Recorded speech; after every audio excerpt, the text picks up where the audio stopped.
Absolutely. Ayan, I think you are up next. Yo, I'm Ayan. I've read a couple of your books and I study in Shikshanta School. Now, I have a question. You are writing realistic fiction, hard hitting topics from our history, topics that shook us then and shake us now. Does it disturb you when you write on these and does it linger on? Yeah. Um, these two books. This book I wrote in the course of one night. It's called The Little Bird Who Held the Sky Up with His Feet. I saw at tea time a dead sparrow, and lots of other sparrows. That time there were sparrows coming and sort of gathering on that dead sparrow. And I noticed that the sparrow was lying on its back with its claws up. And I wondered, why do birds go belly up when they die? I wrote it in the course of one night. It was about 6:37 in the morning when I finished the first draft of it. And I went up and I'm weeping because the little sparrow dies. It saves the world and then it dies because it's only a little creature. And what I was really saying is that you're never too young, you're never too small. The smallest may have the courage than more courage than the biggest. Um, I went up to my room and I was crying. My husband got up. He said, "What happened?" And I said, "Piddi died." He said, "Who's Piddi?" So I said, "This little bird in the book." And he said, "Oh God, you're back to writing." Similarly, No Guns at My Son's Funeral, this one, which is a book based in Kashmir about a 12-year-old boy who becomes a terrorist, I have actually read is that sort book. of seduced into terrorism. He's kind of, his innocence is played by a puppet master and he becomes a terrorist. And so it's a terrible title. But I knew from title, because that's what came to me first. Um, I knew from the title that this boy would die in the end. And I grew to love him because I said, it becomes my child, it becomes me. And I was kind of writing all kinds of other things, adding chapters, adding some action and everything. And I knew that what I'm doing is I'm postponing that moment when I have to kill my child. And finally, I did. I was at my parents' house up in the hills. In the afternoon, I sat and wrote Aftab's death. And my mother came out and she said, "Oh, what's happened?" Because I'm weeping. And I said, "Aftab is dead." She said, "Who's Aftab?" And I said, "The character in my book." And she nearly slapped me, because she said, "You're always giving us such a fright." And all. But to me, that's what it was, the pain of losing this boy who I had given birth to, right? I had given birth to, I had nurtured him, I had grown him up till he was 12 years old, and then he died, and I had killed him. How painful is that? So it's very difficult to go to those dark places, but I have a trick for my own sanity and my family's sanity. I often write two books at the same time. When I'm stuck with one, or I'm just in such a dark place and I know I've got to regroup myself, I write another book. I go to the other book. Often it's um, a collection of short stories and a novel at the same time. And at that time, I was very happy and very lucky that the book Wingless came to me. I knew I was wanting to write a book on disability and our innate fear of people with disabilities because we don't know how to deal with them. We know we should be kind, we should be good, we should be inclusive and all these words. But when you're actually nose to nose with a person with a disability like mental health or mental retardation or something. It's scary. We don't know how to behave. But I needed to write a funny book because I was writing No Guns at my son's funeral. How do you write a funny book on disability without being disrespectful? I found the answer, or rather, the answer found me. And I wrote a book with the most fabulous illustrations. I will share one with you. It's a book which I perform. Look at. Okay.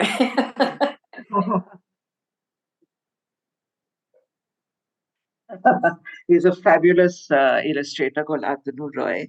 So yeah, that's how I do go to very dark places, and I need to. Um, but I try and sort of, a pressure cooker needs that CT because otherwise it'll burst. I need that CT, and often that is another book. True that. But yes, I think this is a great idea to balance it out with humor. And humor can be very poignant as well. So I guess you're bang on, and we'll keep that in mind. I think the next is Shivanvita ji. Yes, I'm Shivanvita. I'm Shivanvita Sanyal. I'm a housewife and a reader too. Good evening, Paro Anand ji. This is the book at present I'm reading, Being Gandhi. I've just started with Boris Khan and Priti ma'am. But my illustration is good, so is the writing. But my question is a bit lengthy. I have two questions. My first question is the decline in the reading habit among the children. That's what I'm noticing. And another thing, no, I'm continuing this question only. Children don't want to read the classics, whether it's Charles Dickens, Mahadevi Verma, Tagore. They only read that in their text. They have to give the exams, score marks, that kind of thing. Whatever the reason may be. And they're having very good authors, like in Bengal also, Leela Majumdar, Asha Purna Devi. They have also written very good children literature. You must be knowing. And secondly, the regional language writers, as you told earlier also, they're very much sidelined. Maybe we're not getting good translators or whatever the reason may be. Once quoted by a very well-known Bengali writer, Sunil Gangopadhyay, he is no more. He said, after 50 years, no one is going to read my writings, my books. He wrote Shei Shomai, for which I think he received a Sahitya Akademi Award. Yes. And with a great grief, he said, and then people asked him that why? We still remember Tagore. He said, we remember Tagore because Tagore wrote songs. I didn't.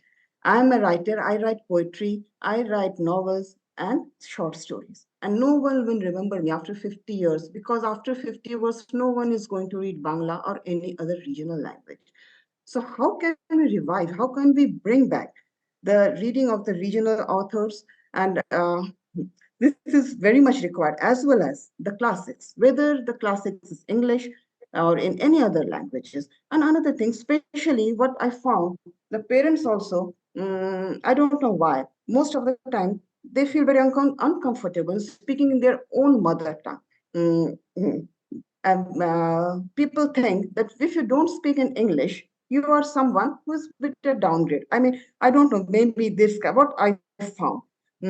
So how can we revive these things? Because this is very much required.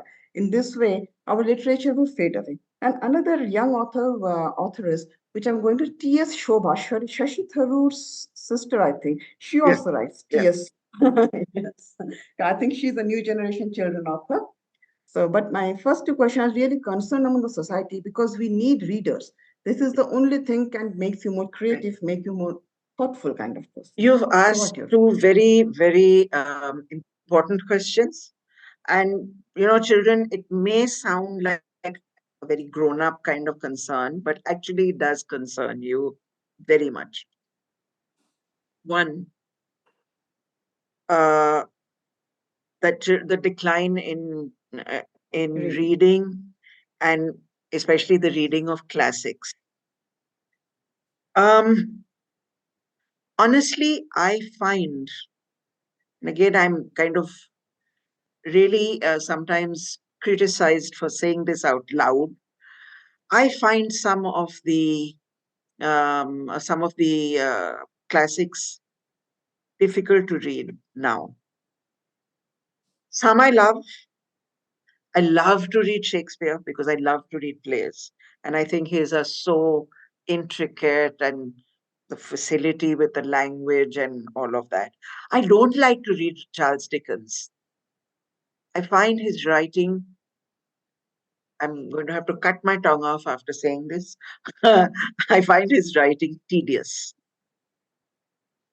It belongs to another time. And the trouble is also that we keep giving, as I think Krish had said earlier, that it's the same old Panchtantra and all of that. And parents and librarians feeling, agar ye nahi padha, to kuch nahi padha. पर अगर वो नहीं पढ़ना चाहता है, वो नहीं पढ़ना चाहता है, he may come back to it, he may not. She may love another kind of book. Reading Jane Austen for a child of today who is reading very different love stories. The intimacy factors are totally different from Jane Austen's time, right? Where a dropped handkerchief was such a romantic thing. It isn't anymore. Nobody carries a hanky only, so let alone anything else. Let's not keep pushing the classics. Have them there. You can talk about them to your children. But let them also choose. You read what they're reading, and then maybe they'll want to read what you are reading. I was talking about the Mahabharata. My children actually picked up the Mahabharata and read it. It's not a children's book by any means, greater than Homer and the Odyssey and all those classics that we keep trying to make our children read. Let them choose. If we put them onto, like that mother who was saying, choose this book and this book only, her child wasn't going to read it. If he had had his own choice, he may have come back to the book that she wanted him to read, but not in this forced way. Second thing about Indian languages, I was working in the National Book Trust, heading the National Center for Children's Literature. I myself got a Sahitya Academy for award for children's literature. I've been looking year on year at what are the books that have won. Access.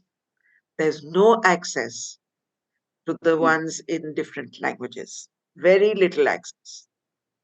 Second, even if it's won the Sahitya Academy Award for children's literature, it won't, that language ki book won't, you won't find it easy to get that book. One.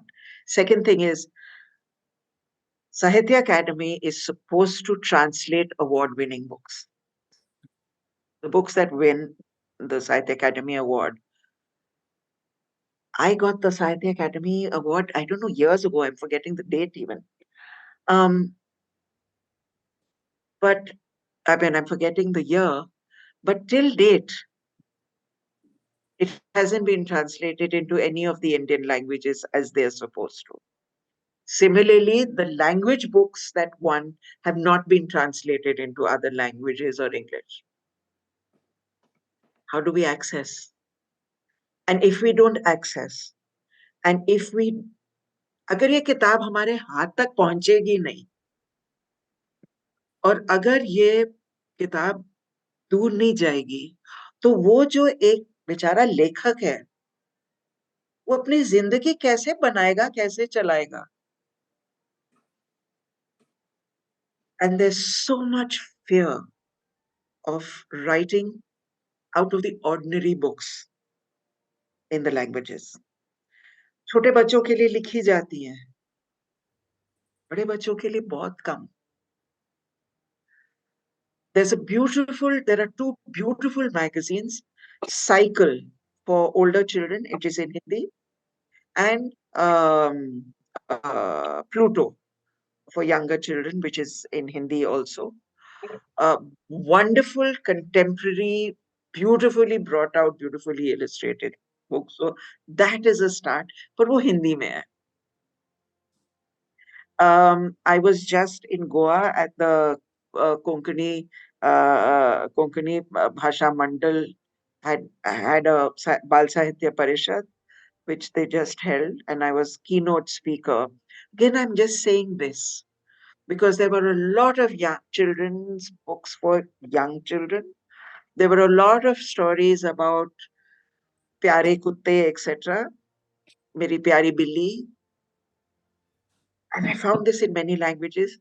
There are not any which actually ones that children want to read. That's why I'm asking children, what do you want to read? Tell me so I can write it.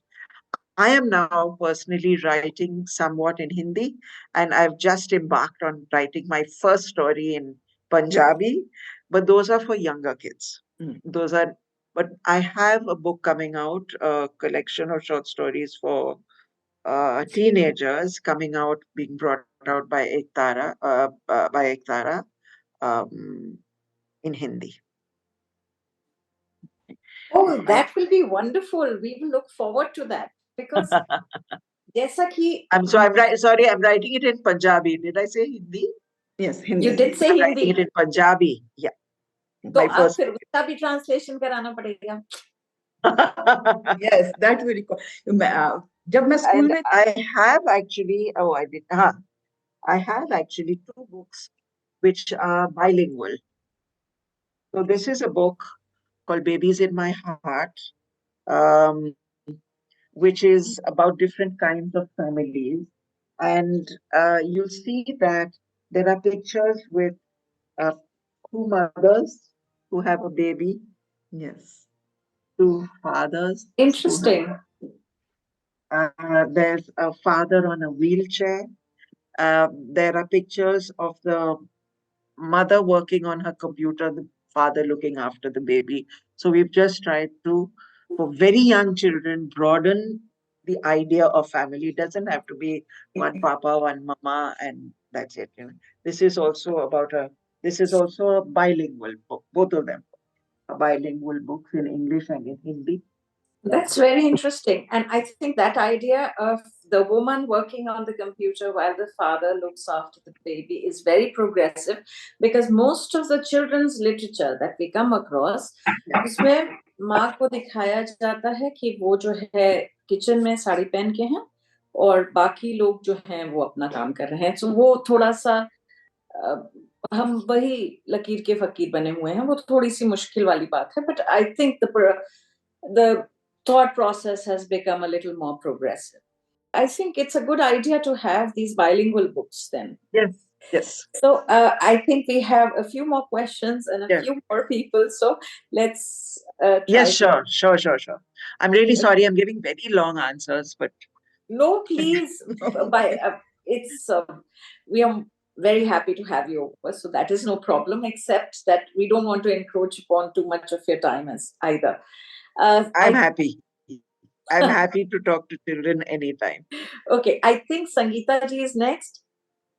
Sangeeta Bajpayee, would you please unmute yourself? Yes. Paro ji, I love your book titles. They're so very attractive and so funny, but the book has so much more, which is, which catches the eye first and then the mind. So I'm quoting Albert Einstein when I say generations to come, it may well be, will scarce believe that such a man as this one ever in flesh and blood walked upon this earth. Have we reached that point? And why do we have to introduce Gandhi to our next generation? I'm glad that you asked about being Gandhi because when it was 150 years of Gandhi, and the HarperCollins, the publisher, the editor, asked me to write a book on Gandhi. She said, "Will you write a book on Gandhi?" And my first answer was no, I can't. What more is there to say on Gandhi? Children are kind of fed up of reading about Gandhi. And she said, "But we want you to write a book such as one that has not been written before." So I started looking at what do children learn about Gandhi, and I found that you what we have done as adults, as governments, is to kind of dry out Gandhi and make him paper thin, stick him onto currency notes, and we put hook on Gandhi's image when we are counting our currency. We've hardened him, and we've dried him up and put him into dry textbooks. We've hardened him and put him onto and made him statues that are high up on pedestals. And so we can never aspire to be this godlike person. If you ask a child, what do you want to be when you grow up? No child's going to say, I want to be God when I grow up, right? Would any of you kids ever say, I want to be God? No. But the more I read and researched about Gandhi, I thought there was so much to this person, not God, this human being, flaws and all. And we're so scared of talking about Gandhi's flaws. And we're so scared of getting to the core of Gandhi. When I started writing another book, a totally different book on Gandhi, which I thought was going to be uh, a little child's story. When I started writing it, it became something else. I had lived through the 1984 riots. I had been to a school where I talked about the 1984 riots, and the children, the class had responded saying, yeah, ma'am, but that's ancient history. We're bored. It's ancient history. Talk about today. And I was so shocked because to me, 1984 is alive in my heart and all that happened.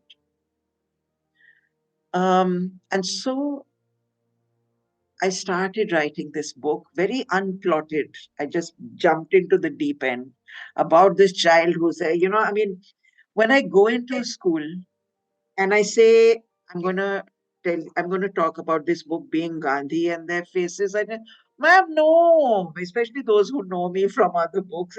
No, read us something from some other book. And then I said, wait, give it a chance. And the first chapter title is My Life Sucks, Just Sucks. Kids are like, what? A book on Gandhi, which starts with this. And then it says, Preeti ma'am, she's nice and everything, but you've got to admit she's one of the most boring teachers on earth. She's the queen of Boringistan. Um, so, where does Gandhi figure in this? But it's not about Gandhi the man. It's not about Gandhi um, during the freedom struggle and our freedom struggle. It's set in 1984. And it's about doing a deep dive, going beyond all the BS that we've taught you about Gandhi, and going deep in and finding your inner Gandhi and therefore the title, Being Gandhi. How can I be Gandhi? And that realization comes sort of deep into the book. When I finished writing this book, the last word on it, my daughter-in-law came in. She found me crying again. I cry a lot when I'm writing. And she said, what happened? And I said, I think I've just written a beautiful book. I really consider it a beautiful book, even if I say it myself, and that's kind of very arrogant of me, but I do think. You have my endorsement there, because I cried when I read this book, and I howled. I cried, like I cried properly. And you're absolutely correct, ma'am, because we have converted Gandhi into a very preachy, very prosaic model, when actually he had a great sense of humor. I think a lot of time, Ramchandra Guha, when he talks about Gandhi, he comes up with these humorous anecdotes about Gandhi, which nobody talks about. And it is our fault. It is not like he said, I am God. It's our fault that we have put him on a pedestal and have Yes, decided to worship him. exactly, But exactly. you can't you have to let the man survive. So I think this was a wonderful book to do that. And it's one of my favorites. Thank you.